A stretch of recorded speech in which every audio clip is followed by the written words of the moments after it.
नमस्कार सभी को। आज हम लोग प्रेरण प्रभाव में दूसरा क्लास, सेकंड क्लास हम लोगों का होगा।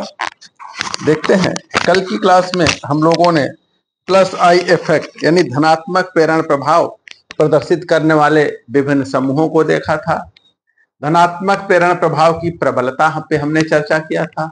आज माइनस आई इफेक्ट यानी ऋणात्मक प्रेरण प्रभाव पर हम चर्चा करेंगे। देखते हैं ऋणात्मक प्रेरण प्रभाव, माइनस आई इफेक्ट अर्थात ऋणात्मक प्रेरण प्रभाव। ऋणात्मक प्रेरण प्रभाव प्रदर्शित करने वाले जो समूह होते हैं उनकी सिग्मा बॉन्ड के इलेक्ट्रॉन क्लाउड को आकर्षित करने की जो सामर्थ्य है, जो प्रवृत्ति है, वह हाइड्रोजन परमाणु से अधिक होती है। तो पहला पॉइंट यही देखेंगे, फिर आगे बढ़ेंगे।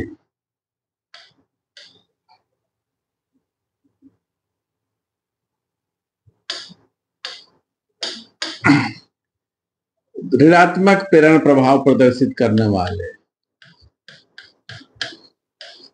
ऋणात्मक प्रेरण प्रभाव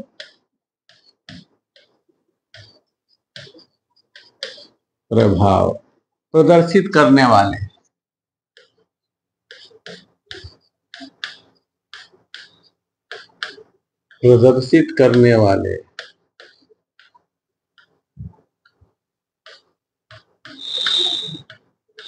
ऋणात्मक प्रेरण प्रभाव प्रदर्शित करने वाले समूह की सिग्मा बंध के इलेक्ट्रॉन क्लाउड यानी इलेक्ट्रॉन मेघ को आकर्षित करने की प्रवृत्ति सिग्मा बंध के इलेक्ट्रॉन मेघ को आकर्षित करने की प्रवृत्ति, इलेक्ट्रॉन मेघ या इलेक्ट्रॉन क्लाउड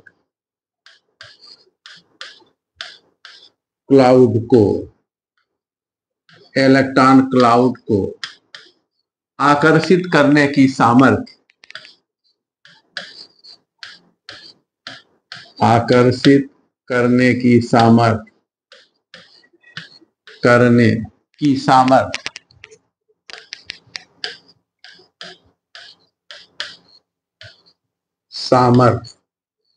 हाइड्रोजन परमाणु से अधिक होती है। हाइड्रोजन परमाणु से अधिक होती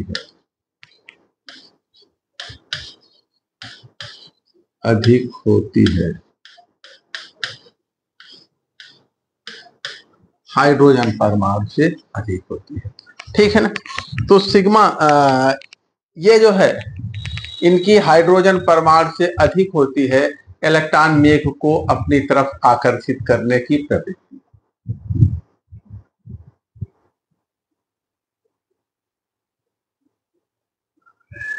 अच्छा,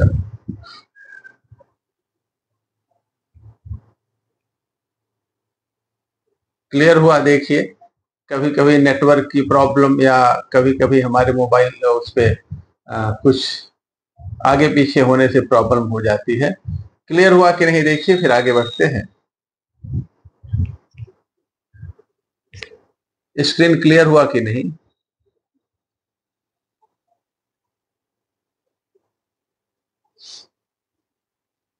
चलिए, अच्छा ठीक है, देखते हैं। इसमें ऋणात्मक प्रेरण प्रभाव वाले जो समूह हैं उनकी सिग्मा बंध के इलेक्ट्रॉन मेघ को आकर्षित करने की प्रवृत्ति हाइड्रोजन परमाणु से अधिक होती है। अच्छा, वॉइस क्लियर नहीं है, एक मिनट क्लियर करते हैं।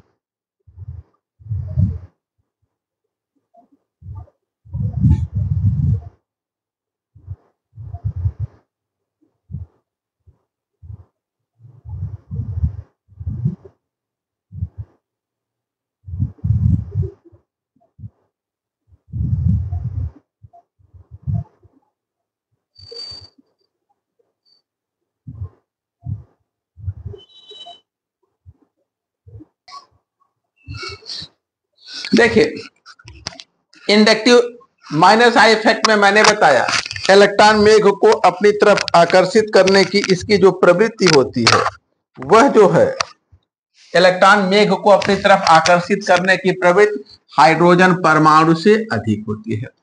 अब हम विभिन्न माइनस आई प्रभाव प्रदर्शित करने वाले विभिन्न समूहों को देखें, उनके बढ़ते घटते क्रम को तो देखा जाए। सबसे अधिक माइनस आई इफेक्ट जो है प्रदर्शित करता है कौन?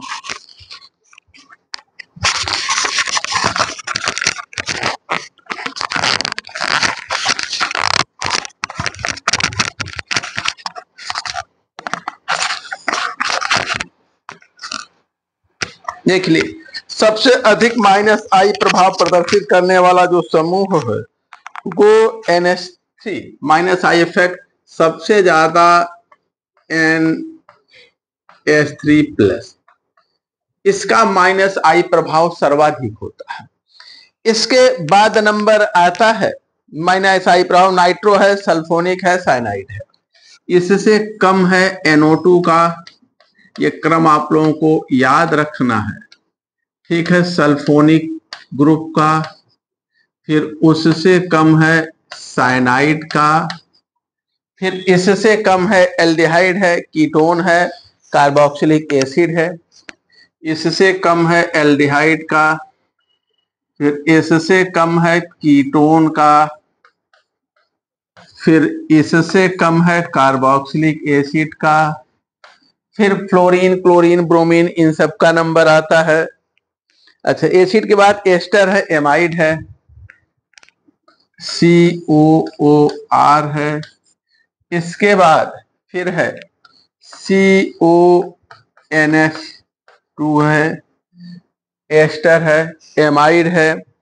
उसके बाद फिर फ्लोरीन, क्लोरीन, ब्रोमीन, आयोडीन है, फ्लोरीन, क्लोरीन,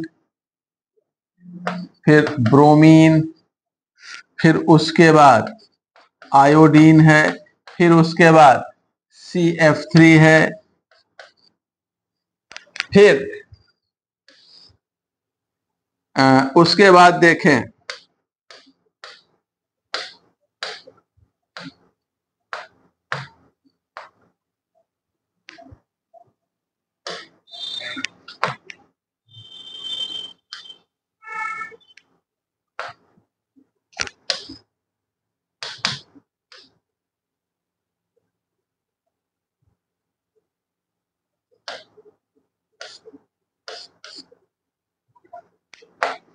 फिर CF3 है। उसके बाद फिर जो है OH है और मेथॉक्सी ग्रुप है, फिर उससे कम है OH, उससे कम है OCH3, फिर उससे कम अमीन है NH2, और फिर NF3 प्लस है, NH2 है, फिर उससे कम NF3 प्लस है, फिर उसके बाद एल्किल सब्स्टिट्यूटेड यानी कि बेंजीन रिंग है, और C6H6H5 C6H5 है, फिर उसके बाद हाइड्रोजन है। तो ये विभिन्न समूहों का माइनस आई इफेक्ट ऋणात्मक प्रेरण प्रभाव घटने का क्रम है। इनको आप लोग याद रखेंगे क्योंकि इसकी आवश्यकता हमें पड़ती है जब हम कहीं पर इंडक्टिव इफेक्ट को अप्लाई करके कुछ निकालना चाहते हैं, कोई कुछ निष्कर्ष, तब हमें इसकी आवश्यकता पड़ती है। इसको आप लोग तैयार रखेंगे क्रम को। अब आते हैं नेक्स्ट जो है इंडक्टिव इफेक्ट का एप्लीकेशन, प्रेरण प्रभाव का अनुप्रयोग है। इंडक्टिव इफेक्ट का एप्लीकेशन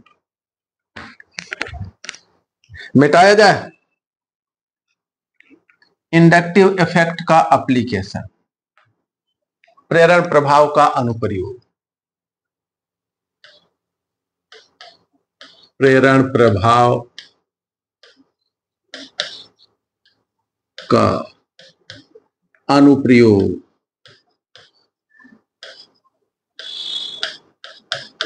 एप्लीकेशन देखा जाए, इसको हम कहां कहां यूज करते हैं, इसका उपयोग कहां कहां करते हैं, इसको देखा जाए।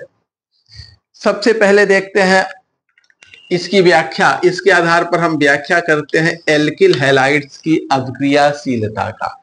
पहला देखते हैं एल्किल हैलाइड, एल्किल हैलाइड्स की अभिक्रियाशीलता।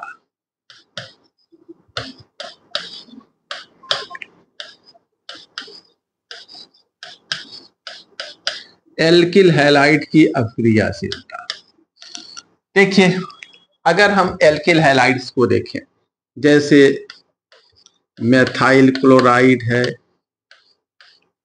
Cl, इसकी अभिक्रियाशीलता किस पे निर्भर करता है? जो कार्बन क्लोरीन बॉन्ड है इसकी पोलरिटी पर।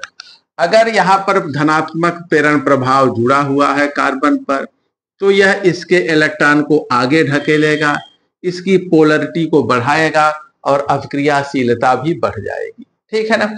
यदि जो है, जैसे हम CH3 लें, CHHCl, दूसरा लें CH3CH3HCl, तीसरा लें CH3CH3CH3 लें और CCl लें। ठीक है। इसमें देखिए एक मेथाइल समूह है, यहां 2 है और यहां 3 मेथाइल समूह है। मेथाइल समूह 3 है। जैसे जैसे मेथाइल समूह बढ़ता जा रहा है, वैसे वैसे धनात्मक प्रेरण प्रभाव बढ़ता जा रहा है। ठीक है। धनात्मक प्रेरण प्रभाव बढ़ेगा तो इस बॉन्ड की पोलरिटी बढ़ती जाती है। बॉन्ड की पोलरिटी क्या होती है? बढ़ती जाती है और इसकी अभिक्रियाशीलता भी बढ़ती जाती है।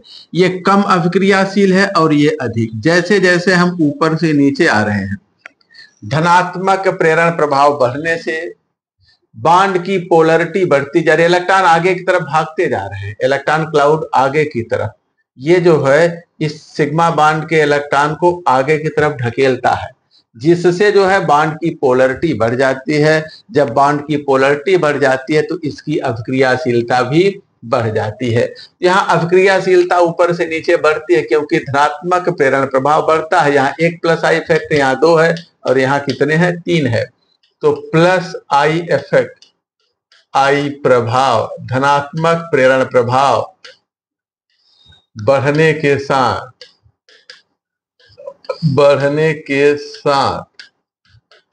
क्या होता है?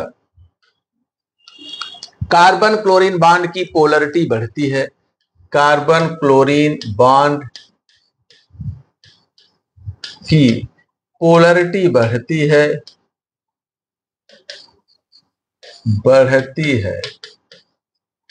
और पोलरिटी बढ़ने से क्या हो जाएगा? अभिक्रियाशीलता इनकी बढ़ती है।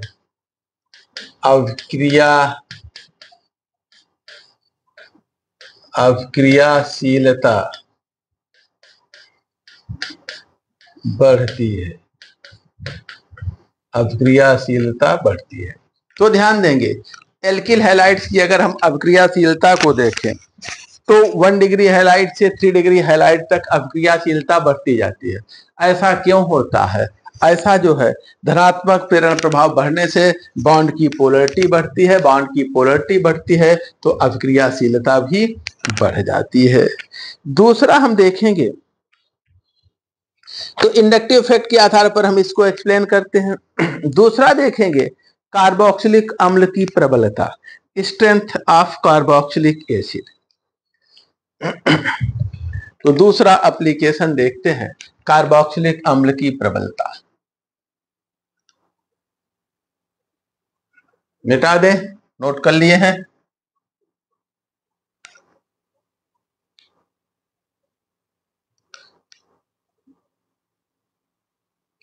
दूसरा देखते हैं कार्बोक्सिलिक अम्ल की प्रबलता। दूसरा अनुप्रयोग कार्बोक्सिलिक अम्ल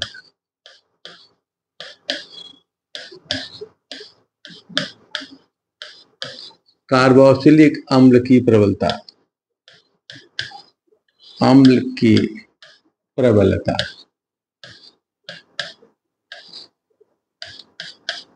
कार्बोक्सिलिक अम्ल की प्रबलता। अम्ल क्या होते हैं? ऐसे पदार्थ जो वियोजित होकर के हाइड्रोजन आयन उत्पन्न करते हैं उन्हें हम अम्ल कहते हैं। और कार्बोक्सिलिक एसिड भी वियोजित होकर के हाइड्रोजन आयन देता है, अर्थात कार्बोक्सिलिक एसिड अम्लीय लक्षण प्रदर्शित करता है। देखिए, कार्बोक्सिलिक एसिड ये जो है ये टूट करके हाइड्रोजन आयन देता है, रिवर्सिबल प्रोसेस होता है।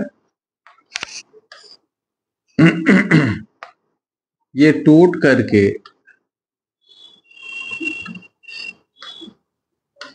एसीटेट आयन और प्लस हाइड्रोजन आयन देता है, ठीक है ना। अब इसकी H प्लस आयन को निकालने की, ठीक है, निष्कासित करने की प्रवृत्ति जितनी ज्यादा होगी अम्ल की प्रबलता भी उतनी ही ज्यादा होगी। H प्लस आयन देने की प्रवृत्ति जितनी ज्यादा होगी अम्ल की प्रबलता उतनी ही ज्यादा होगी। अब ये एसिड हाइड्रोजन आयन कब सरलता से निकालेगा? जब इस मॉलिक्यूल में से हाइड्रोजन आयन निकला, ये इसको हमने अलग किया तो इस पे एक ऋणावेश आ गया, ठीक है ना। इस ऋणावेश का फैलाव जितना ज्यादा होगा, यानी इस ऋणावेश की तीव्रता जितनी कम होगी, तीव्रता कब कम होगी? जब इसका फैलाव कर दीजिए। अगर कहीं पे जैसे हम पानी में रंग घोलते हैं, एक ग्लास पानी में एक ड्रॉप रंग गिराइए तो पूरा ग्लास का पानी लाल हो जाता है, लेकिन एक ड्रॉप रंग अगर हम एक बाल्टी पानी में गिराएं तो पानी में रंग हमें दिखता नहीं है।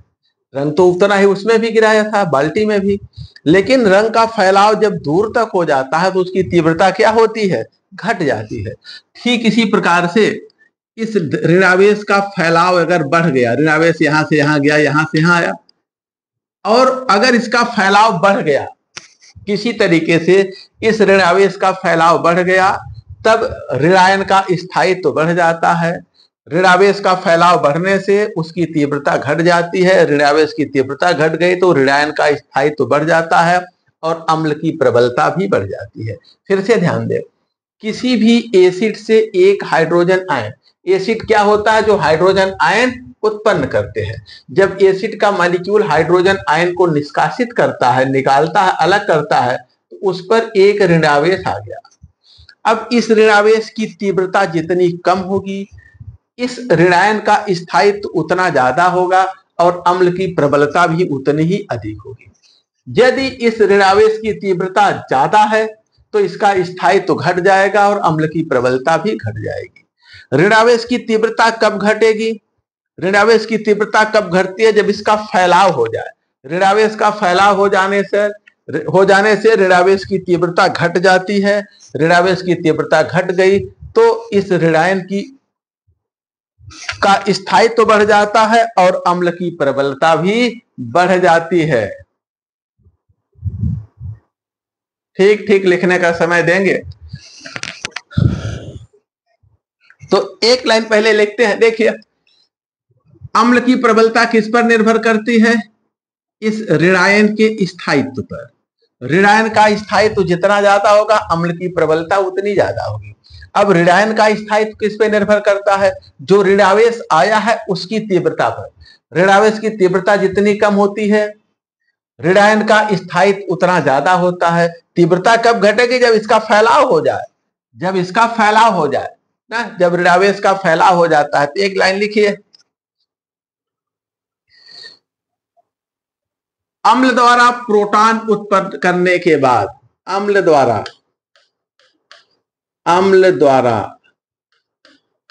प्रोटॉन यानी H प्लस आयन उत्पन्न करने के बाद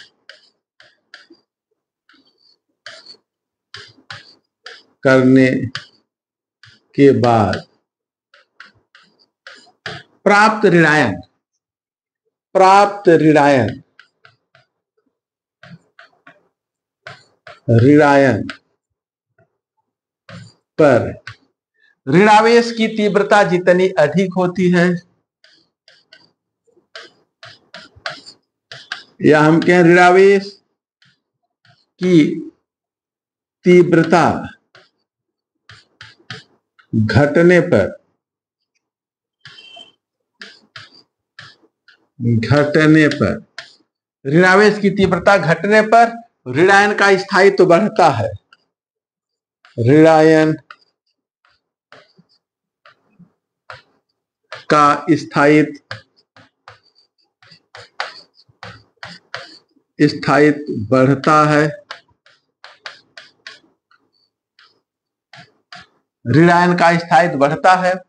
जब इसका स्थायित्व बढ़ जाएगा तब यह सरलता से प्रोटॉन निकाल करके इसको बनाएगा, अर्थात अम्ल की प्रबलता बढ़ती है, तथा अम्ल की प्रबलता, अम्ल की प्रबलता बढ़ती है।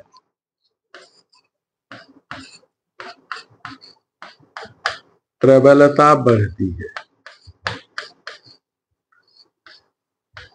ठीक है। किसी अम्ल द्वारा H+ आयन उत्पन्न करने के बाद प्राप्त ऋणायन का स्थायी, प्राप्त ऋणायन पर ऋणावेश की तीव्रता घटने पर ऋणायन का स्थायित्व बढ़ता है तथा अम्ल की प्रबलता भी बढ़ती है। अब देखिए ऋणावेश की तीव्रता कब घटेगी। यहां तो हमने बताया कि ऋणावेश की तीव्रता घटने पर, जब ऋणावेश की तीव्रता घटती है तो स्थायित्व उसका क्या होता है, बढ़ता है, और अम्ल की प्रबलता भी बढ़ती है। लेकिन ऋणावेश की तीव्रता कब घटती है, ऋणावेश का फैलाव जितना अधिक होता है उसकी तीव्रता उतनी ही घट जाती है। ऋणावेश का फैलाव बढ़ने पर उसकी तीव्रता घटती है। तो अगला पॉइंट,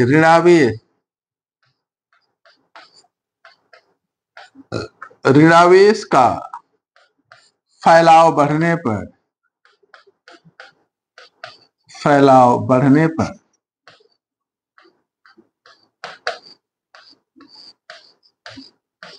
पर उसकी तीव्रता घटती है, उसकी तीव्रता घटती है। ऋणावेश की तीव्रता घटती है और स्थायित्व क्या होगा, स्थायित्व बढ़ता है, ठीक है ना। तीव्रता घटती है तथा स्थायित्व बढ़ता है, इसको नोट कर लीजिए। और फिर इसके आगे देखते हैं विभिन्न कार्बोक्सिलिक अम्ल की प्रबलता का बढ़ता घटता क्रम।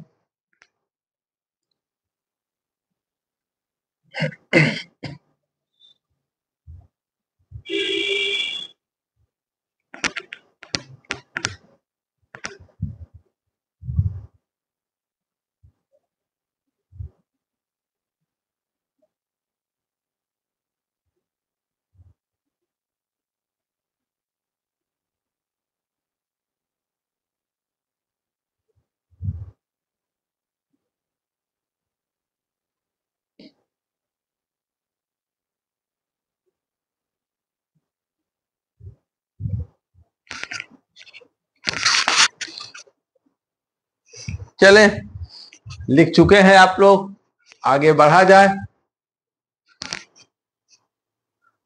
देखिए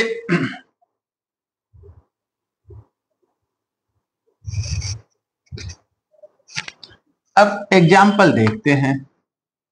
देखिए अगर हम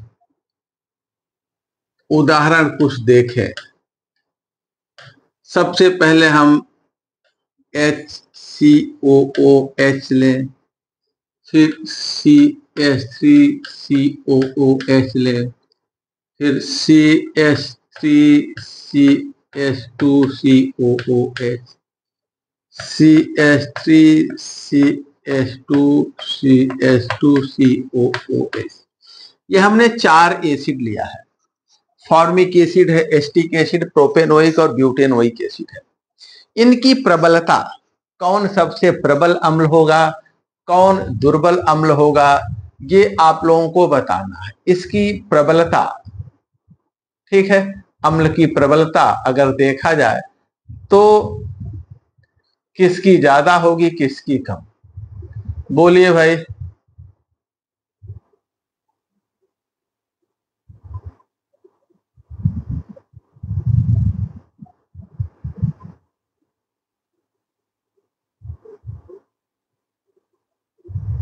चलिए चर्चा करते हैं। देखिए, जब ये प्रोटॉन निकालते हैं तो इन पर एक ऋणावेश आता है, एक ऋणावेश आ गया, इसने एक प्रोटॉन निकाला। इसको भी देखिए, जब यह प्रोटॉन निकालता है तो इस पर भी एक ऋणावेश आ गया, इससे भी एक प्रोटॉन निकालिए,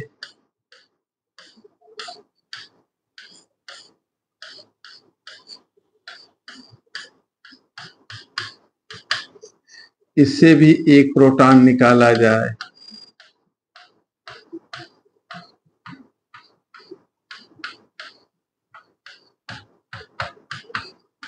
ठीक है।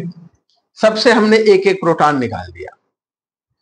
अब हमें इन पर जो ऋणावेश उत्पन्न हुआ है उसका फैलाव देखना है।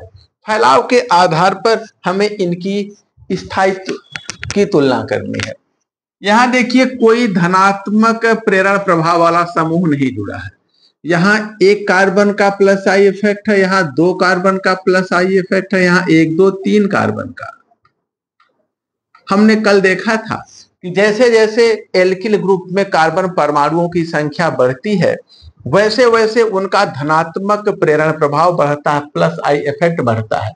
यहाँ तो कोई प्लस आई इफेक्ट नहीं है, यहाँ एक कार्बन का प्लस आई इफेक्ट है, यहाँ और बड़ा हो गया और यहाँ और बड़ा हो गया।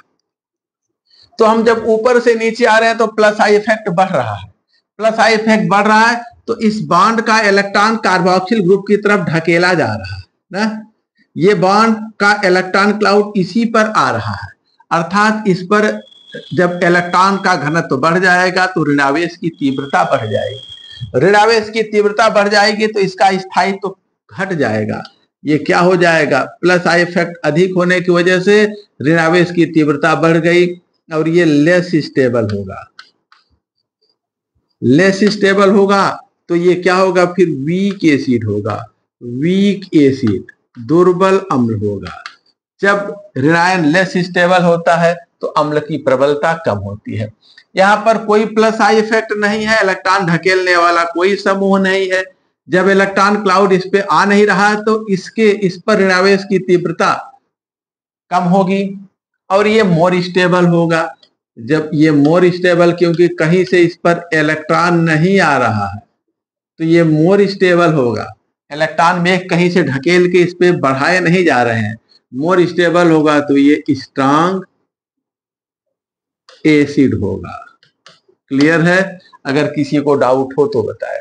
जैसे जैसे हम ऊपर से नीचे आ रहे हैं, ऊपर से नीचे आ रहे हैं तो क्या होगा, ऊपर से नीचे आ रहे हैं तो धनात्मक प्रेरण प्रभाव बढ़ रहा है।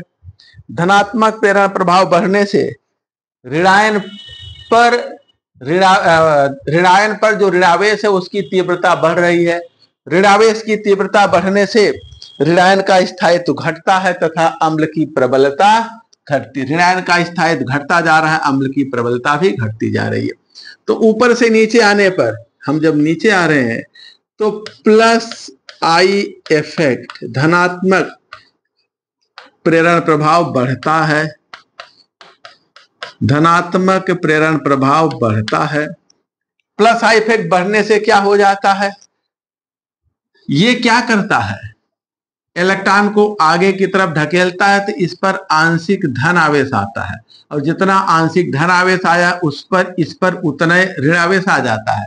तो एक तो ऋणावेश इस पे पहले था, इतना ऋणावेश और आ गया। इतना ऋणावेश और आने से ऋणावेश की तीव्रता क्या हो गई, बढ़ गई है। ठीक है ना, समझ रहे हैं ना। इसका प्लस आई इफेक्ट है, ये इलेक्ट्रॉन को आगे ढकेलता है, तो इस पे आंशिक धन आवेश आता है। जितना इस पे धन आवेश आ गया उतना इस पे ऋण आवेश।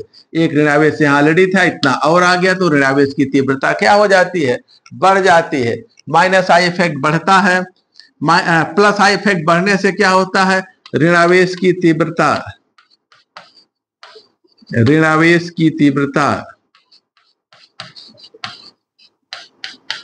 बढ़ती है।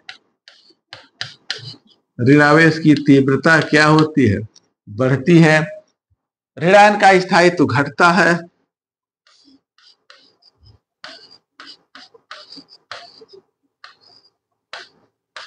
स्थायित्व घटता है, स्थायित्व घटता है।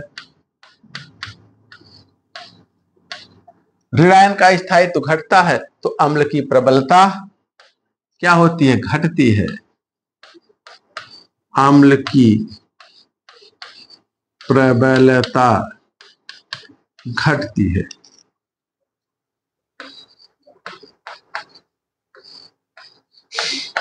नोट करिए। फिर अगला एग्जाम्पल बहुत इंपॉर्टेंट है, इस पे सवाल बहुत पूछा गया है टीजीटी में और एलटी में भी पूछे जाएंगे सवाल।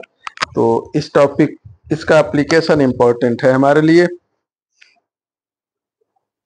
अगर किसी को कोई डाउट हो तो आप कमेंट बॉक्स में कुछ भेजते रहिए। अगर कोई डाउट हो तो हम देखते रहते हैं।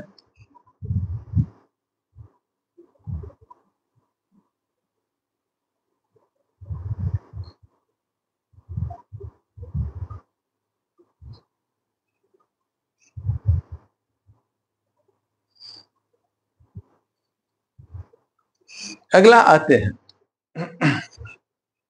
अगला एग्जाम्पल देखा जाए।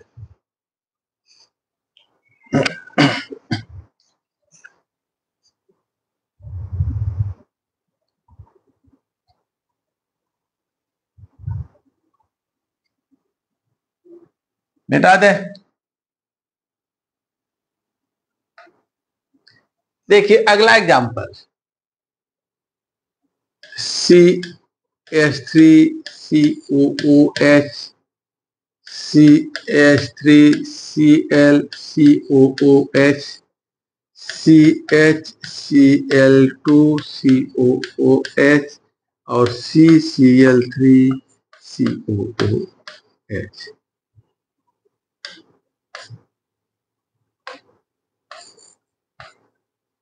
ये चार अम्ल हमने लिखा है। इनकी अम्लीय प्रबलता देखनी है। देखिए इनको अगर हम थोड़ा डिटेल करके विस्तारित करके लिखें, प्रोटॉन निकालने के बाद ये ऋणावेश इस पे आ गया, यहां पे भी प्रोटॉन निकालने के बाद ऋणावेश इस पे आ जाएगा।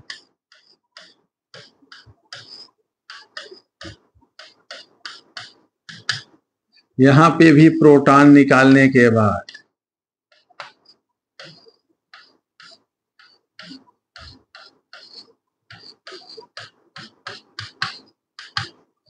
यहां पे भी प्रोटॉन निकालने के बाद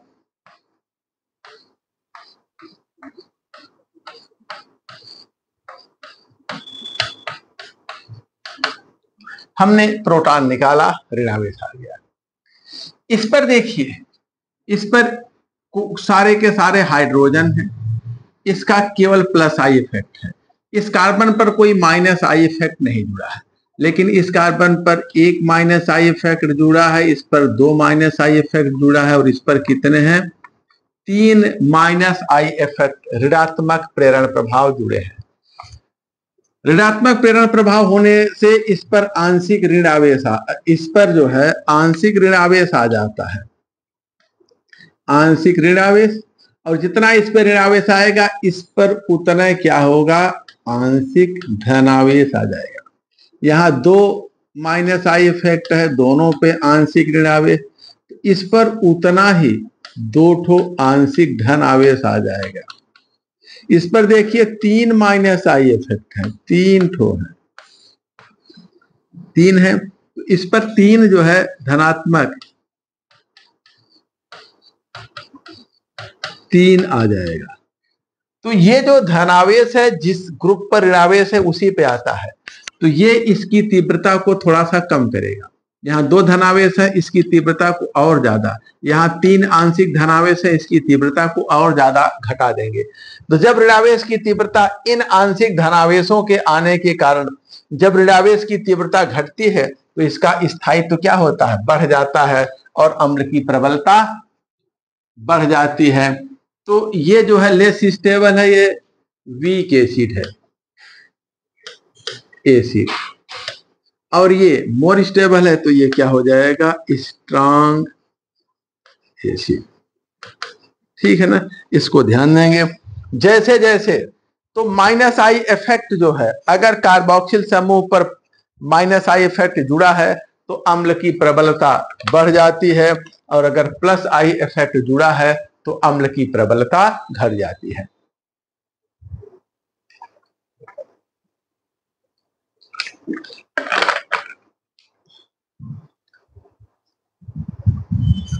जब हम ऊपर से नीचे इधर आ रहे हैं तो माइनस आई इफेक्ट बढ़ता है, आई इफेक्ट बढ़ता है, बढ़ने से क्या होगा, ऋणायन का स्थायित्व तो बढ़ता है, ऋणायन का स्थायित्व तो बढ़ता है, बढ़ता है।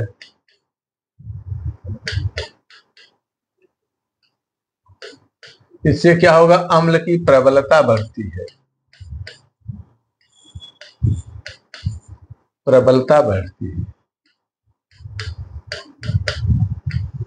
बढ़ती है। ठीक है, नोट कर लीजिए।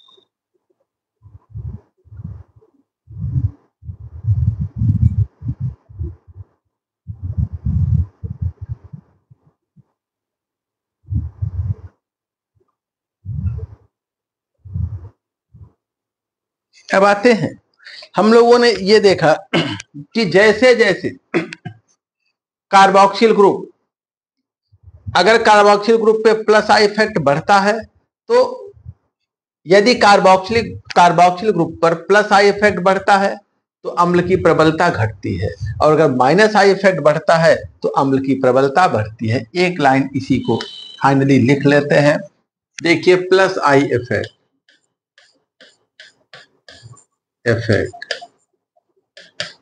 कार्बोक्सिलिक अम्ल की प्रबलता को बढ़ाता है, कार्बोक्सिलिक एसिड की प्रबलता को बढ़ाता है,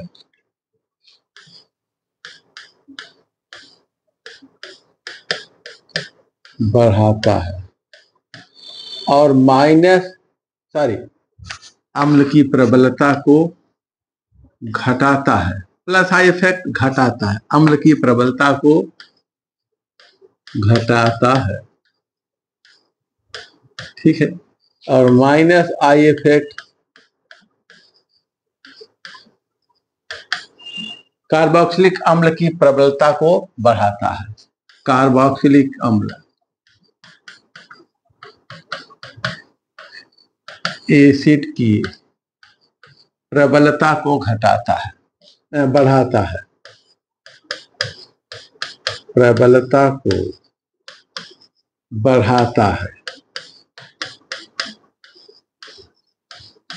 नोट करिए, फिर अगला एक एग्जाम्पल देखते हैं।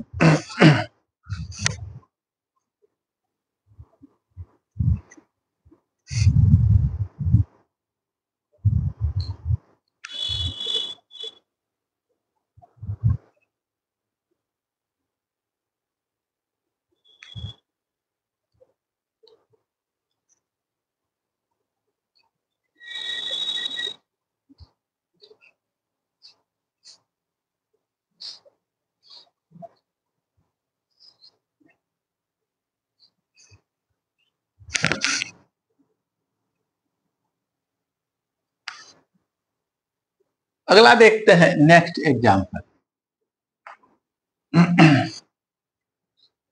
अगला एग्जाम्पल देखिए, जैसे हमारे पास हो CH3 CH2 CHCl COOH, अगला हो CH3 CHCl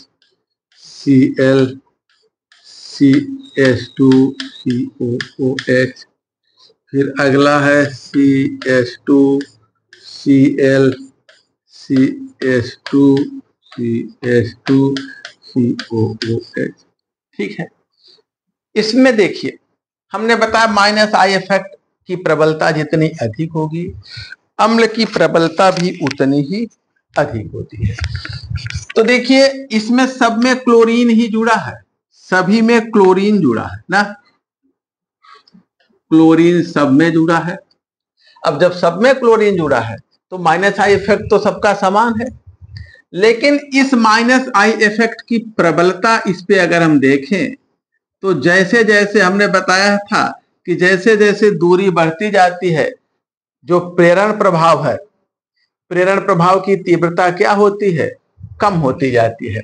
ये देखिए इसके ये सबसे नजदीक है, इसका माइनस आई इफेक्ट यहाँ तगड़ा होगा, यहाँ पर दूर हो गया, यहाँ और दूर हो गया। तो माइनस आई इफेक्ट जैसे जैसे कार्बोक्सिल ग्रुप से दूर होता जा रहा है, इसके माइनस आई इफेक्ट की प्रबलता घटती जा रही है इस पर, और जब प्रबलता घटती जा रही है तो अम्ल की प्रबलता भी कम होती जाएगी। हमने बताया कि माइनस आई इफेक्ट जितना तगड़ा होगा अम्ल उतना प्रबल होगा, तो ये इसके नजदीक है ना, तो इसका माइनस आई इफेक्ट यहाँ तगड़ा होगा। अगर इस पे माइनस चार्ज इतना है तो इस पे उतना प्लस चार्ज आ जाएगा, लेकिन यहाँ माइनस डेल माइनस है, दूरी बढ़ने से यहाँ जो प्लस चार्ज होगा कम होगा। यहाँ दूरी इस पे तो उतना ही माइनस चार्ज है, लेकिन दूरी बढ़ने से के कारण यहाँ धनावेश की तीव्रता और कम होगी। तो जैसे जैसे minus I effect carboxyl group से दूर होता जा रहा है, वैसे वैसे क्या हो रहा है, minus I effect carboxyl group से दूर होने के कारण कार्बोक्सिल ग्रुप तक इसका प्रभाव हल्का होता जा रहा है और अम्ल की प्रबलता भी घटती है। ठीक है ना, माइनस आई इफेक्ट की तीव्रता घटती जा रही है, इसकी जैसे जैसे कार्बोक्सिल से ये दूर हो रहा है, यहाँ इसके नजदीक है, यहाँ और दूर, यहाँ बहुत दूर, तो माइनस आई इफेक्ट जैसे जैसे कार्बोक्सिल ग्रुप से दूर होता जा रहा है, कार्बोक्सिल ग्रुप से दूरी बढ़ने के साथ माइनस आई इफेक्ट की तीव्रता घट रही है, और जब तीव्रता घटेगी तो अम्ल की प्रबलता भी घटेगी। माइनस आई इफेक्ट की तीव्रता घटने से अम्ल की प्रबलता क्या होती है, घटती है, और प्लस आई इफेक्ट की तीव्रता घटने से अम्ल की प्रबलता बढ़ती है। तो दूरी बढ़ने के साथ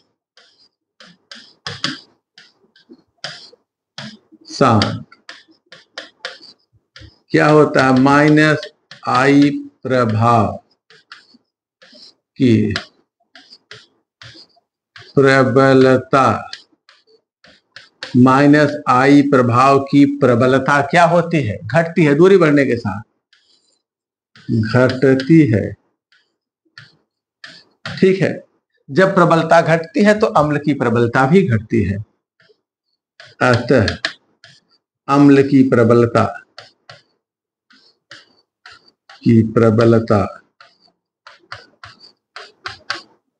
घटती है, अम्ल की प्रबलता क्या होती है, घटती है। तो सबसे प्रबल अम्ल ये होगा, सबसे दुर्बल ये। माइनस आई इफेक्ट बढ़ता है तो अम्ल की प्रबलता बढ़ती है, माइनस आई इफेक्ट घटता है तो अम्ल की प्रबलता घटती है। नोट करिए, फिर आगे बढ़ा जाए।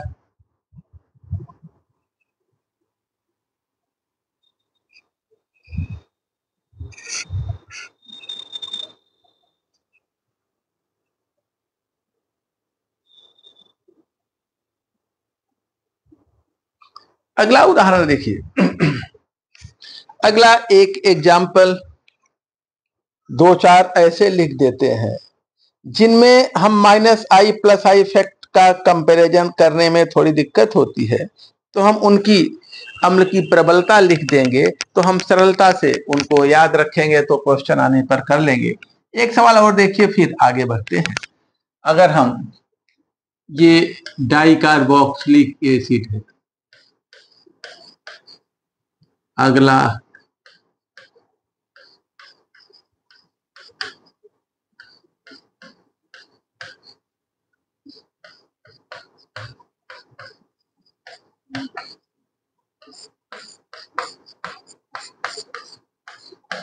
ये है।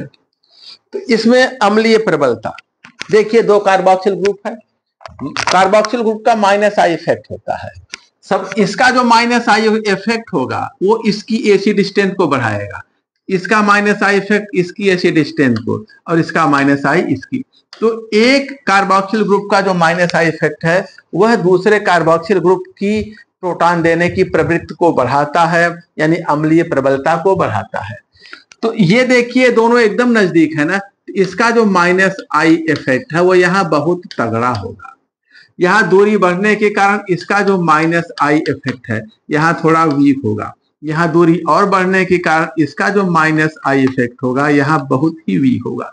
तो जैसे जैसे दोनों कार्बोक्सिल ग्रुप के बीच की दूरी बढ़ती जा रही है, इसके माइनस आई इफेक्ट की प्रबलता यहाँ तक घटती जा रही है और अम्ल की प्रबलता भी घट रही है। माइनस आई इफेक्ट अगर दूर होता जा रहा है, उसकी प्रबलता घटती जाएगी, तो अम्ल की प्रबलता भी घटती जाती है। तो यहां पर एक लिख लीजिए, कार्बोक्सिल ग्रुप का माइनस आई इफेक्ट, दोनों कार्बोक्सिल ग्रुप के बीच दूरी बढ़ने पर माइनस आई इफेक्ट की प्रबलता घटती है, अम्ल की प्रबलता घटती है। दोनों कार्बोक्सिल ग्रुप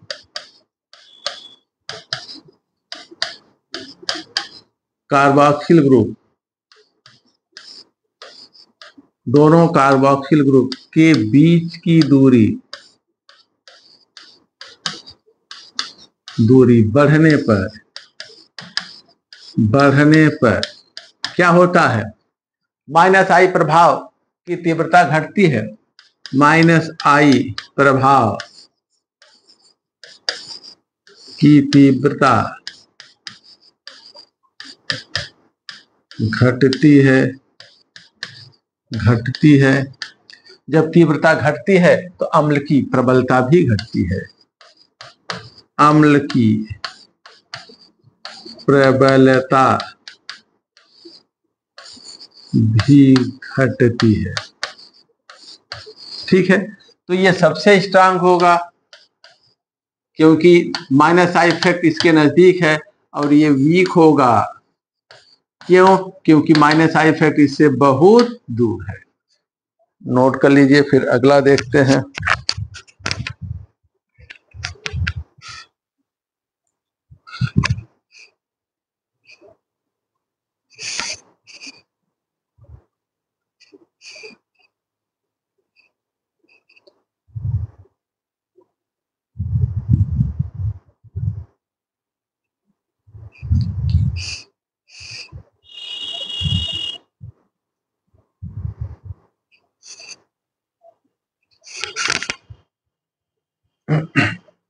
एक पॉइंट और बताते हैं, कभी कभी ढेर सारे अम्ल दे देंगे, ए बी सी डी करके अम्ल दे देंगे, और उनका डिसोसिएशन कांस्टेंट के ए दे देंगे या पी के ए दे देंगे, और कहेंगे कि कौन अम्ल सबसे प्रबल है, कौन दुर्बल है।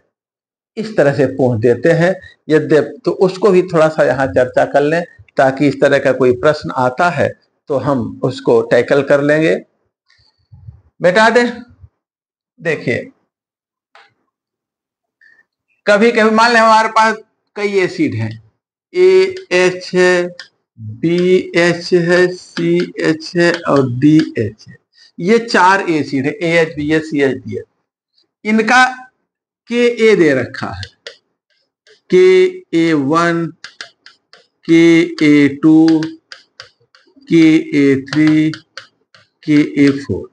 ठीक है, मान लें इसका के ए दे रखा 0.01, इसका दे रखा 0.001, इसका दे रखा 0.002, इसका दे रखा 0.0002। ये इनके डिसोसिएशन कांस्टेंट दे दिए गए हैं, और कहा जाए कि इन अम्लों को इनकी प्रबलता के बढ़ते या घटते क्रम में लिखिए। ठीक है ना, अम्ल की प्रबलता को उसके बढ़ते या घटते क्रम में लिखिए। तो किसी अम्ल की प्रबलता उसके डिसोसिएशन कांस्टेंट के डायरेक्टली प्रोपोर्शनल होता है, ठीक है ना। तो डिसोसिएशन कांस्टेंट जिसका ज्यादा होगा उस अम्ल की प्रबलता सबसे ज्यादा होगी। तो एसिड की स्ट्रेंथ, एसिड स्ट्रेंथ, अम्ल की प्रबलता, ये किसके प्रोपोर्शनल होगा? डिसोसिएशन कांस्टेंट ऑफ एसिड, अम्ल का वियोजन स्थिरांक के डायरेक्टली प्रोपोर्शनल होगा। तो यहां देखिए सबसे ज्यादा के ए इसका है, तो सबसे प्रबल अम्ल एच होगा। इससे वीक, अब इन दोनों में इसका उससे कम है तो सी एच होगा, उससे कम बी एच होगा और सबसे कम जो है डी एच होगा, ठीक है। तो ये घटता हुआ क्रम है अम्ल की प्रबलता का। जैसे जैसे अम्ल का वियोजन स्थिरांक कम होता जाता है, अम्ल के वियोजन की मात्रा घटती है तथा अम्ल की प्रबलता भी कम होती जाती है। तो कभी कभी एसिड का डिसोसिएशन कांस्टेंट देके उसकी प्रबलता पूछ लेते हैं, तो एक लाइन लिख लीजिए, अम्ल का वियोजन स्थिरांक यानी कि के ए जितना कम होता है, जितना कम होता है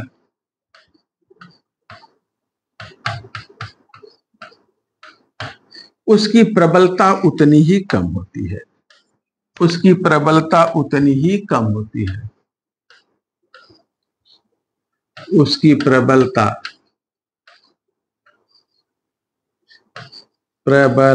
भी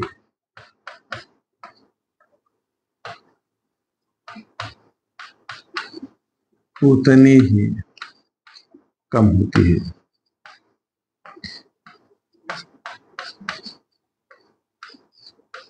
ठीक है, तो अम्ल का वियोजन स्थिरांक जितना कम होता है अम्ल की प्रबलता भी उतनी ही कम होती है। हमने प्रबलता के घटते क्रम में अम्ल की प्रबलता को भी लिखा है, ठीक है ना।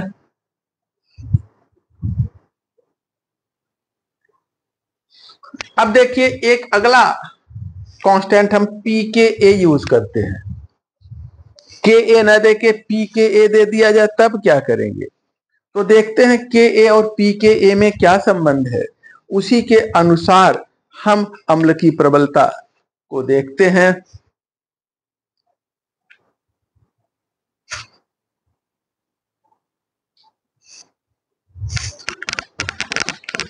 लिख लीजिए आप लोग, फिर आगे बढ़ें। लिख लिए हैं। अगला देखिए के ए और पी के ए, के ए ना दे के पी के ए अगर दे दिया गया तब क्या करेंगे? देखिए पी के ए ये इक्वल टू होता माइनस log के ए के, ये के ए और पी के ए में रिलेशन है। या हम कहें P K A equal to log, minus sign हटाएंगे तो 1/, के ए के, यानी कि पी के ए और के ए एक दूसरे के व्युत्क्रमानुपाती है ना। हम कह सकते हैं P K A proportional to 1/, के ए के ए बढ़ेगा तो पी के ए घटेगा। के ए बढ़ने से अम्ल की प्रबलता बढ़ती है तो पी के ए बढ़ने से अम्ल की प्रबलता घटती है। उल्टा रिलेशन होता है, के ए बढ़ने पर अम्ल की प्रबलता बढ़ती है, बढ़ती है। क्लियर है? तो पी के ए बढ़ने पर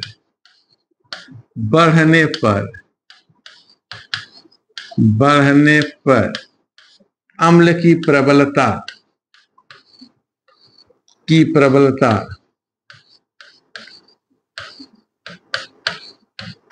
घटती है,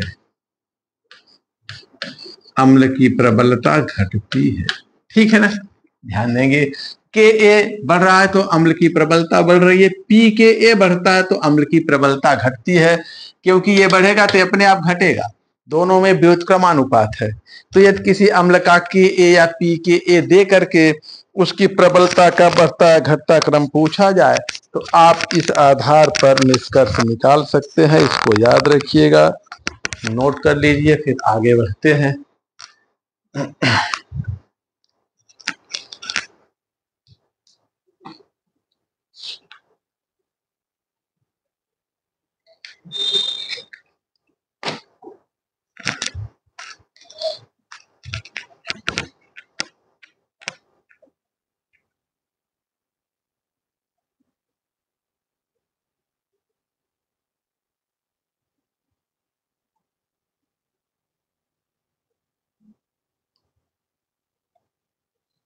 कुछ अम्ल देखिए और उनका के ए देखा जाए।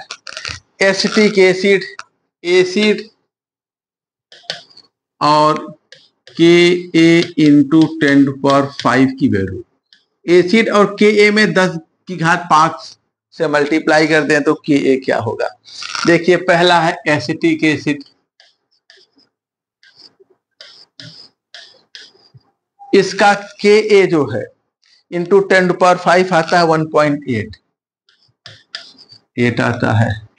अगर एक CN या NH2 जुड़ा हो, CH2 CN COOH, इसका जो के ए है ये 365 65 है। अगला CH2 COOH और यहाँ NH2, इसका भी 365 है के ए।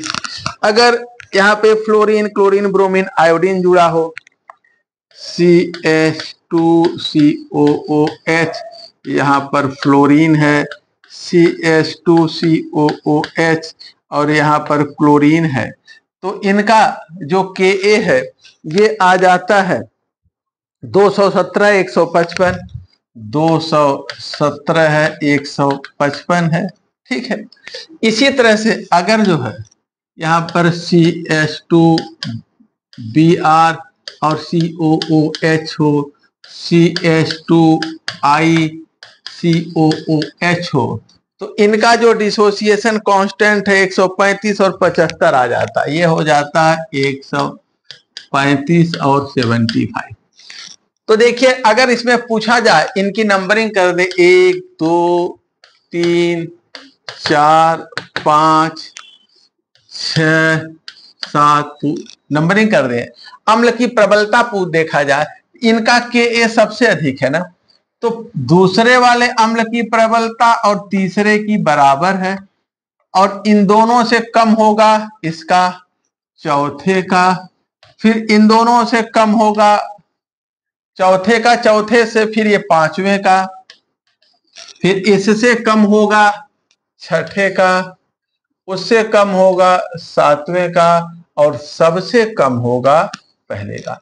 तो जैसे जैसे इनका के ए घटता जा रहा है या बढ़ता जा रहा है, वैसे वैसे इनकी अम्लीय प्रबलता भी बढ़ती या घटती जाती है। नोट कर लीजिए। फिर जो है अब हमें बेसिक स्ट्रेंथ देखना है, लेकिन यहां से कल देखा जाएगा। इंडक्टिव इफेक्ट के आधार पर हम अमीन्स की, प्राइमरी सेकेंडरी टर्सरी अमीन्स की क्षारीय प्रबलता की व्याख्या कल देखेंगे, और कल फिर ये समाप्त भी हो जाएगा। प्रेरण प्रभाव,